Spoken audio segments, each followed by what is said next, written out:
शाम का समय। सत्यम और नव्या लिविंग रूम में बैठे हुए थे। नव्या मैडम ने मुंह फुला रखा था और सत्यम उसे मना रहा था, पर वो थी कि मानने का नाम ही नहीं ले रही थी। दरअसल सत्यम ने पहले नव्या को ज़बरदस्ती उठा दिया था, जबकि मैडम को और सोना था। लेडी कुंभकर्ण उठने का नाम ही नहीं ले रही थी। फिर सत्यम ने उसे ज़बरदस्ती दूध पिला दिया था, जो कि हमारी मैडम को बिल्कुल भी पसंद नहीं था। अब नव्या अखिलेश जी के पास जाने की जिद कर रही थी, पर सत्यम ने उसे मना कर दिया था, इसलिए मैडम उससे और भी ज़्यादा नाराज़ हो गई थी। सत्यम उसे कब से मनाने की कोशिश कर रहा था। प्रिंसेस प्लीज़ अपने सत्या को माफ़ कर दो। तुम्हें जितना सोना है सो जाना, मैं तुम्हें कुछ नहीं कहूँगा, पर प्लीज़ अपने सत्या से बात करो। नव्या, नहीं, आप गंदे हो। आपने नव्या को गंदा वाला दूध भी पिला दिया है। उसका टेस्ट भी कितना गंदा होता है, आपने फिर भी मुझे पिलाया। सत्यम, पर प्रिंसेस दूध तो हमें स्ट्रांग बनाता है और आप अभी वीक हो, इसीलिए आपको वो दूध पिलाया ताकि आप स्ट्रांग बन जाओ। नव्या सत्यम की बात बिल्कुल नहीं मानती। ये देखकर सत्यम थोड़ा उदास हो जाता है और कहता है, ठीक है प्रिंसेस, अगर तुम अपने सत्या से दूर जाना चाहती हो तो मैं तुम्हें नहीं रोकूंगा। वैसे भी तुम कौन सा अपने हबी से प्यार करती हो। ये बोलकर सत्यम उसके पास से उठकर ऊपर अपने रूम में चला गया। उसे पता था कि उसकी प्रिंसेस बहुत मासूम है, वो सत्यम को ऐसे उदास और दुखी देखकर ज़रूर उसके पास आएगी। और हुआ भी ऐसा ही। नव्या ने जब देखा कि सत्यम उदास होकर ऊपर रूम में चला गया है, तो वो जल्दी से उठी और उसके पीछे रूम में पहुंच गई। उसने देखा सत्यम सोफे पर बैठा लैपटॉप में अपना काम कर रहा था, पर उसके चेहरे से पता चल रहा था कि वो कितना दुखी और उदास है। नव्या उसके पास गई और उसकी गोद से लैपटॉप लेकर साइड में रखा और खुद उसकी गोद में बैठ गई। सत्यम ने कोई रिएक्ट नहीं किया, वो बस ऐसे ही बिना किसी भाव के बैठा रहा। नव्या ने उसका चेहरा हाथों में भरा और बोली, आप गुस्सा हो गए नव्या से क्योंकि उसने दादू के पास जाने की बात कही। सत्यम ने कुछ नहीं कहा, बस उसे देखता रहा। सत्यम को चुप देखकर नव्या को अच्छा नहीं लग रहा था। उसने सत्यम के गाल पर अपने होंठ रख दिए और बोली, सॉरी नव्या, आपसे दूर जाने की बात कभी नहीं कहेगी। आप प्लीज़ नव्या से बात करो ना, मुझे आपको चुप देखकर बिल्कुल भी अच्छा नहीं लग रहा। प्लीज़ कुछ बोलो ना। आप चाहो तो मुझे जितनी चाहे उतनी किस्सी कर सकते हो, मैं आपको कुछ नहीं कहूँगी। आप हस्बैंड वाइफ वाला प्यार भी कर लेना, दर्द होगा पर कोई बात नहीं। उसके बाद आप मुझे बहुत सारा प्यार कर लेना, दर्द ठीक हो जाएगा, पर प्लीज़ मुझसे नाराज़ मत रहो। ये सब बोलते हुए नव्या की आंखों से आंसू बहने लगे, उसका गला रूंध गया। सत्यम ने उसे ऐसे रोते देखा और उसकी बातें सुनी तो सत्यम ने जल्दी से उसे अपने सीने से लगा लिया और उसके बालों को सहलाने लगा। अब उसे खुद पर गुस्सा आ रहा था कि उसकी वजह से उसकी प्रिंसेस रो रही थी। सत्यम उसके बालों को सहलाते हुए बोला, बस प्रिंसेस शांत हो जाओ, मैं नहीं हूँ गुस्सा तुमसे। हाँ, पर तुम्हारी मुझसे दूर जाने वाली बात सुनकर मुझे अच्छा नहीं लगा। प्रॉमिस करो कि तुम अपने सत्या से कभी दूर नहीं जाओगी। मैं नहीं रह सकता तुमसे दूर प्रिंसेस, तुम मेरी जान बन चुकी हो। तुम अगर मुझसे दूर चली गई तो मेरी सांसें ही रुक जाएंगी प्रिंसेस। सत्यम की बात सुनकर नव्या ने उसके होठों पर हाथ रख दिया और बोली, ऐसा नहीं बोलते, दादू कहते हैं। सत्यम ने नव्या के हाथ को पकड़कर अपने होठों से अलग किया और अपने गाल पर रखकर बोला, तो प्रॉमिस करो आगे से मुझसे दूर जाने की बात नहीं करोगी। नव्या ने उसकी बात सुनकर उसके गाल पर किस किया और बोली, प्रॉमिस, कभी आपसे दूर नहीं जाऊंगी। सत्यम ने उसे अपने सीने से लगा लिया। नव्या भी उसकी बाहों में सिमट गई।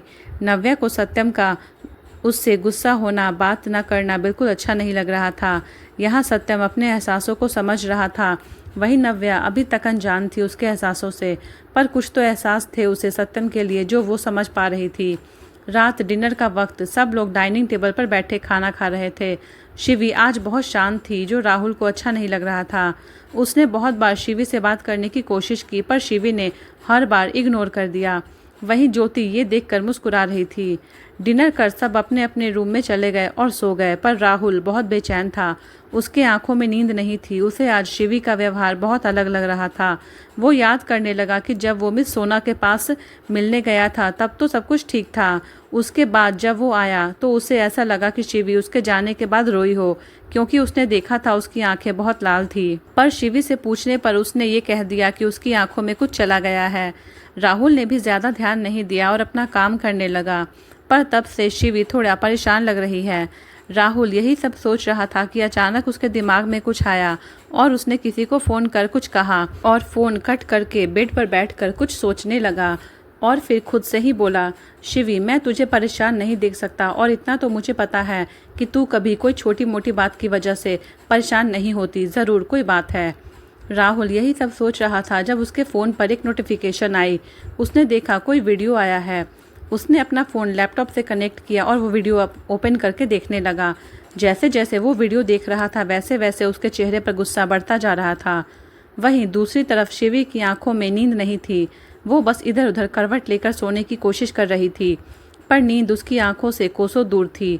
वो उठकर बैठ गई और खुद से बोली, क्या गलत कहा उसने, सही तो कह रही है। वैसे भी मेरी इतनी हैसियत नहीं है कि मैं उसकी होने के सपने देखूं। कहाँ वो और कहाँ मैं।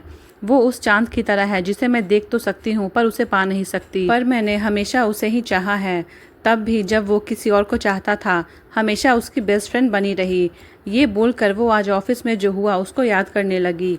जब राहुल को रिसेप्शनिस्ट का फ़ोन आया तो वो मिस सोना से मिलने के लिए वेटिंग रूम में चला गया। शिवी वहीं उसके केबिन में ही बैठकर मीटिंग की तैयारी कर रही थी जब केबिन का डोर ओपन हुआ। शिवी को लगा कि राहुल वापस आ गया है तो वो बिना पीछे देखे बोली, अरे तू इतनी जल्दी कैसे आ गया? मुझे तो लगा वो सोना तुम्हारा दिमाग खराब करेगी आज। जब शिवी को कोई आवाज़ नहीं आई तो उसने पीछे घूमकर देखा तो ज्योति उसके पीछे खड़ी उसे ही घूर रही थी। शिवी ने देखा और बोली, अरे ज्योति तुम? सॉरी, वो मुझे लगा कि राहुल है। उसकी बात सुनकर ज्योति बोली, वैसे तुम क्या अपने बॉस को नाम से बुलाती हो? यहाँ तक मुझे पता है तुम यहाँ काम करने वाली एक मामूली सी एम्प्लॉय हो और राहुल सत्यम भाई का पर्सनल असिस्टेंट और तुम्हारा सीनियर है और मोस्ट इम्पॉर्टेंट इस कंपनी का 30% का मालिक है। कहीं ऐसा नहीं कि दोस्त दोस्त बोलकर तुम इस कंपनी की मालकिन बनना चाहती हो? हाँ शिवी, तुम गलत समझ रही हो ज्योति। राहुल मेरा बेस्ट फ्रेंड है इसीलिए मैं उसका नाम लेती हूँ, पर मैंने कभी इस कंपनी की मालकिन बनने का सपना नहीं देखा। मेरे पास जितना है मैं उसी में खुश हूँ। ज्योति, सोचना भी मत, क्योंकि तुम्हारी उतनी औकात और हैसियत नहीं है कि तुम राहुल की बीवी बन सको। और वैसे भी राहुल मेरा है, वो मुझसे नाराज़ है पर मैं उसे मना लूँगी क्योंकि वो आज भी मुझसे प्यार करता है। शिवी, अच्छी बात है, मुझे बहुत खुशी होगी। वैसे भी अगर मेरा बेस्ट फ्रेंड खुश है तो मैं भी खुश हूँ। ज्योति, वैसे मुझे पता है तुम राहुल से प्यार करती हो। उसकी बात सुनकर शिवी हैरान हो गई तो ज्योति बोली, इतना हैरान होने वाली बात नहीं है क्योंकि मुझे ये बात बहुत पहले से पता है। शिवी, अगर तुम्हें पता है तो तुम्हें ये भी पता होगा कि मैंने कभी राहुल को हासिल करने की कोशिश नहीं की है। वो जिसके साथ भी रहे खुश रहे, मैंने बस यही मांगा है। ज्योति, ये सब कहने की बातें हैं। तुम मेरे राहुल के करीब जाने की कोशिश कर रही हो, पर मैं ऐसा होने नहीं दूंगी। बहुत जल्द मेरी और राहुल की शादी होगी और तुम्हें मैं उसकी ज़िंदगी से हमेशा के लिए बाहर फेंकूंगी। ये बोलकर ज्योति वहाँ से चली गई। उसके जाते ही शिवी ने जो खुद को उसके सामने संभाल रखा था वो रो पड़ी, पर आवाज़ बाहर न जाए इसीलिए उसने अपने मुंह पर हाथ रखा था। कुछ टाइम रोने के बाद उसने खुद को संभाला और अपने आंसू पोंछकर बैठ अपना काम करने लगी। उसी टाइम राहुल केबिन में आया। शिवी ये सारी बातें सोच रही थी। राहुल के बारे में सोचते सोचते न जाने कब उसे नींद आ गई। वहीं राहुल ने भी वीडियो बंद कर दिया और बैठकर क्राउन से लगकर बैठ गया। दरअसल राहुल ने अपने केबिन में लगे सीसीटीवी कैमरे की फुटेज मंगवाई थी। उस वीडियो में उसने शिवी और ज्योति के बीच हुई सारी बातें सुन ली थी। उसने ये भी सुना कि शिवी उससे प्यार करती है। पता नहीं क्यों ये जानकर उसे अंदर ही अंदर अच्छा लग रहा था। राहुल कुछ टाइम आंखें बंद करके बैठा हुआ सोचता रहा। फिर वो उठा और रूम से बाहर निकल गया। राहुल शिवी के रूम में आया। उसने धीरे से दरवाज़ा खोला और अंदर आ गया। शिवी बेड पर खुद में ही सिमटकर सो रही थी। राहुल धीरे से उसके बेड के पास गया और बेड के पास घुटनों के बल बैठ गया। रूम में वैसे तो अंधेरा था पर एक नाइट बल्ब जल रहा था जिसकी रोशनी में वो शिवी को देख सकता था। शिवी सोई हुई किसी मासूम बच्चे की तरह लग रही थी। राहुल ने उसके चेहरे पर आ रहे बालों को अपनी एक उंगली से साइड किया और उसके चेहरे को देखने लगा। राहुल ने देखा कि शिवी का पूरा चेहरा थोड़ा थोड़ा लाल था। उसकी गालों पर आंसुओं के निशान बने हुए थे। इसका मतलब ये लड़की रोई है। राहुल को ये सोचकर बहुत बुरा लग रहा था कि शिवी रोई है। राहुल बहुत प्यार से उसे देख रहा था। ये वो लड़की थी जो उसके लिए किसी से भी लड़ जाती है। बचपन में तो उसने राहुल की खातिर बहुत बार सत्यम की डांट भी खाई है। यही वो लड़की है जब किसी ने भी राहुल पर विश्वास नहीं किया, यहाँ तक कि ज्योति ने भी उसे गलत समझा था जिससे वो इतना प्यार करता था, पर शिवी ने तब भी उसका साथ नहीं छोड़ा। आज जब राहुल को ये पता चला कि वो उससे प्यार करती है, वो भी अब से नहीं ना जाने कब से, तो उसे बहुत अच्छा लग रहा था। दिल को एक सुकून सा मिल रहा था। शायद प्यार तो उसे भी था पर उसने हमेशा एक दोस्त की नज़र से ही देखा था, पर आज राहुल को ये एहसास हो रहा था कि शायद वो भी शिवी से बहुत प्यार करता है। राहुल ने उसके माथे को प्यार से चूमा और उसे अच्छे से ब्लैंकेट उड़ाकर अपने रूम में चला गया। राहुल बहुत खुश था कि शिवी उससे प्यार करती है, भले ही उसने सामने से ना कहा हो, पर ज्योति और उसकी बातों को सुनने के बाद राहुल जान गया था कि शिवी उससे प्यार करती है, वो भी न जाने कब से। उसका ज्योति को ये कहना कि वो बस राहुल को खुश देखना चाहती है, ये राहुल को अंदर से सुकून पहुंचा रहा था। पर राहुल को ज्योति पर बहुत गुस्सा आ रहा था कि उसने शिवी को कितना कुछ सुनाया।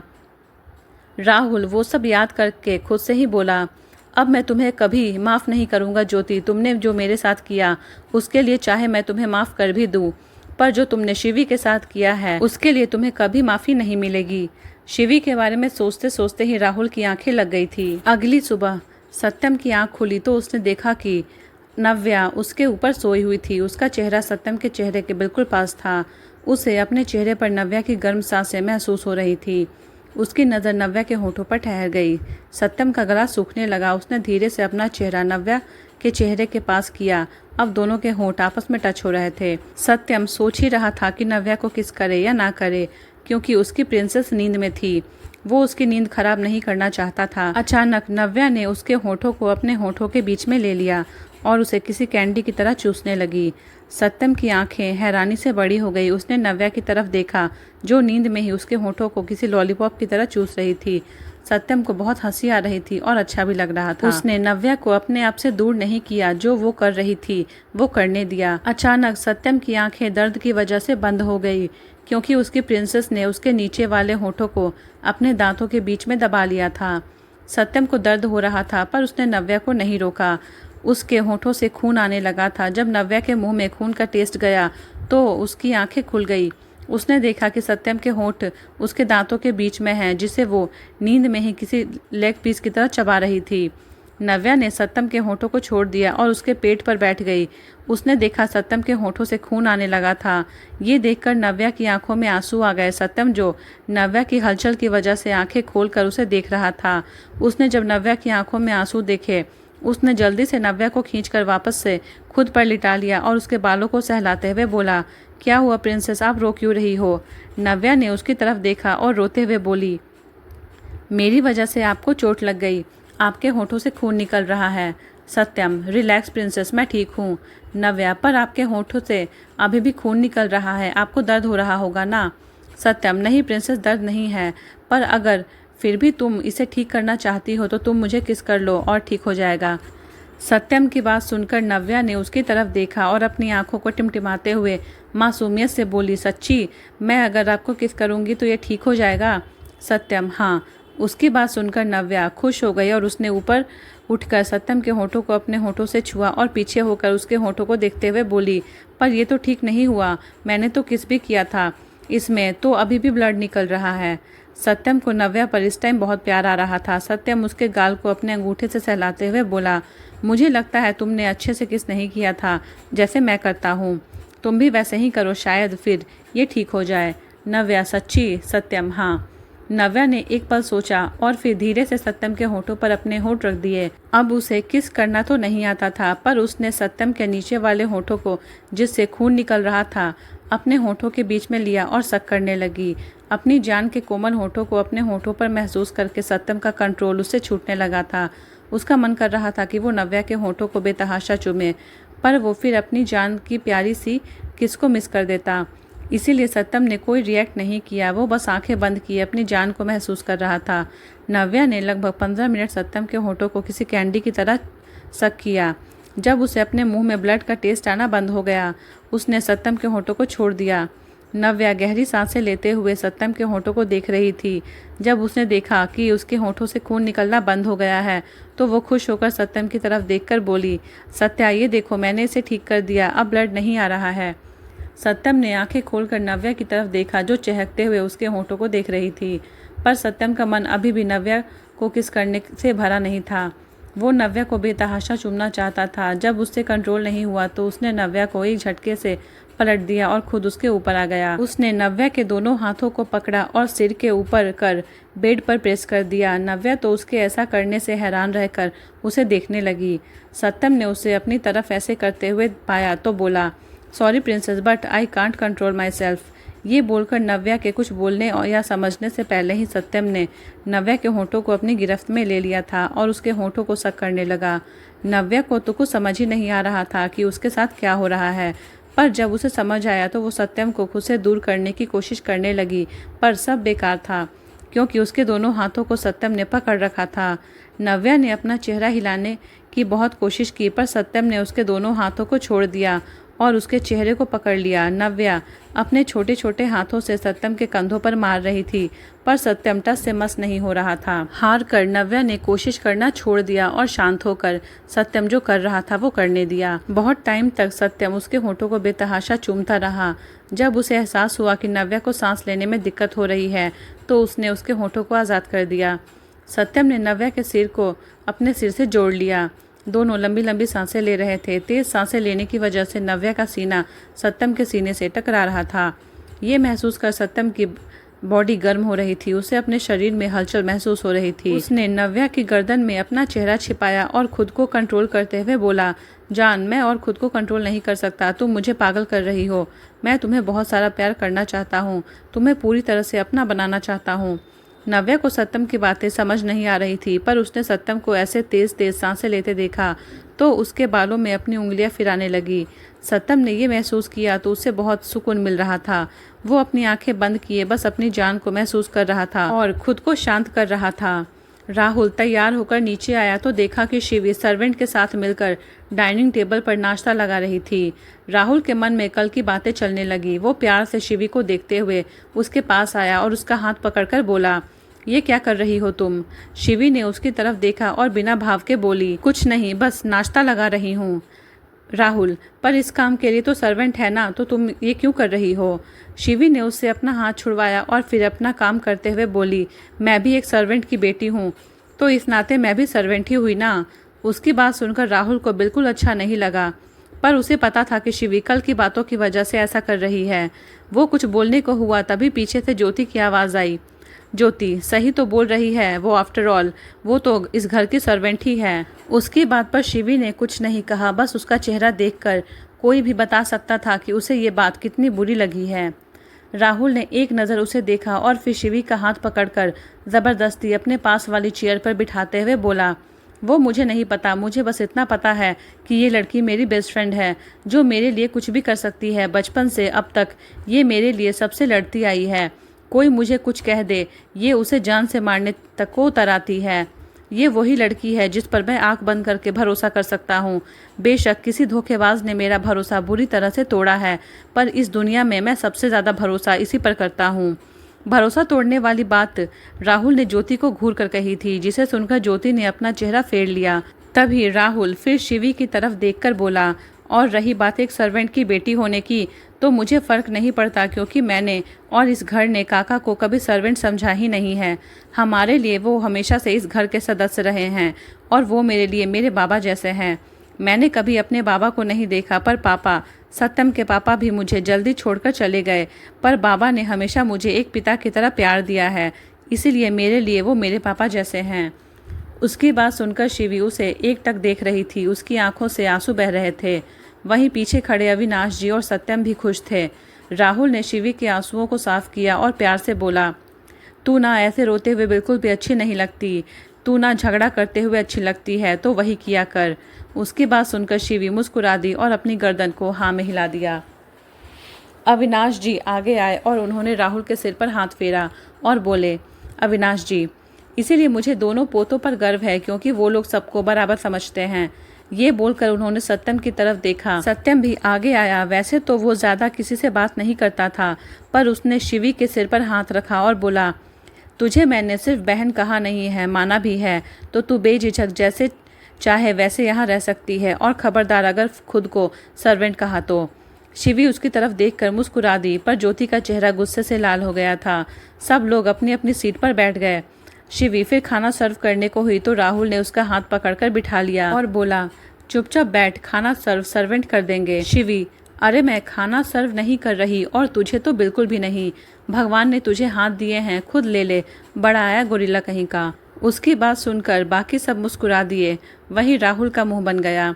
शिवी ये बोल उठी और एक प्लेट में सैंडविच रख नव्या को देकर बोली, भाभी ये आपके लिए है, मैंने खुद बनाया है। नव्या सैंडविच देखकर खुश हो गई और प्लेट उसे लेकर खुश होकर बोली, थैंक यू दी। उसे खुश देखकर बाकी सब भी खुश हो गए। शिवी अपनी सीट पर बैठ गई। सब नाश्ता करने लगे। तभी राहुल शिवी को देखकर बोला, तूने मेरे लिए कुछ नहीं बनाया? शिवी, क्यों, इतना कुछ तो बनाया है, खा ले। राहुल ने उसकी तरफ देखा और प्यार से बोला, पर मुझे तो तेरे हाथ का बना कुछ स्पेशल खाना था जो सिर्फ तूने मेरे लिए बनाया हो। उसकी बात सुनकर शिवी उसकी तरफ देखने लगी। राहुल उसे ही देख रहा था। शिवी ने राहुल की आंखों में देखा तो आज उसे राहुल का खुद को देखना थोड़ा अलग लग रहा था। वो एकटक उसकी आंखों में देख रही थी। राहुल उसे खुद की तरफ ऐसे देखते देखकर मुस्कुरा दिया और अपनी एक आंख विंक कर दी तो शिवी होश में आई। उसने अपना सर झटका और अपना नाश्ता करने लगी, पर वो सोच रही थी कि आज राहुल का व्यवहार थोड़ा अलग है। कभी सोचती शायद मैं ही कुछ ज़्यादा सोच रही हूँ। यही सब सोचते हुए सबने नाश्ता किया। सत्यम ने प्यार से नव्या का माथा चूमा और उसे अपना ध्यान रखने का बोलकर ऑफिस चला गया। राहुल और शिवी भी उसके साथ ही थे। आज उनकी बहुत इम्पोर्टेंट मीटिंग थी। वहीं ज्योति शिवी के बारे में सोच सोचकर गुस्से से पागल हो रही थी। फिर उसने कुछ सोचा और खुद से ही बोली, मैं भी अब देखती हूँ कि तुम अपनी प्रेजेंटेशन कैसे देती हो। बहुत शौक है ना मेरे और राहुल के बीच में आने का, तो अब राहुल ही तुम्हें तुम्हारी औकात याद दिलाएगा। ये बोलकर वो मुस्कुरा दी और जल्दी से गाड़ी लेकर वहां से निकल गई।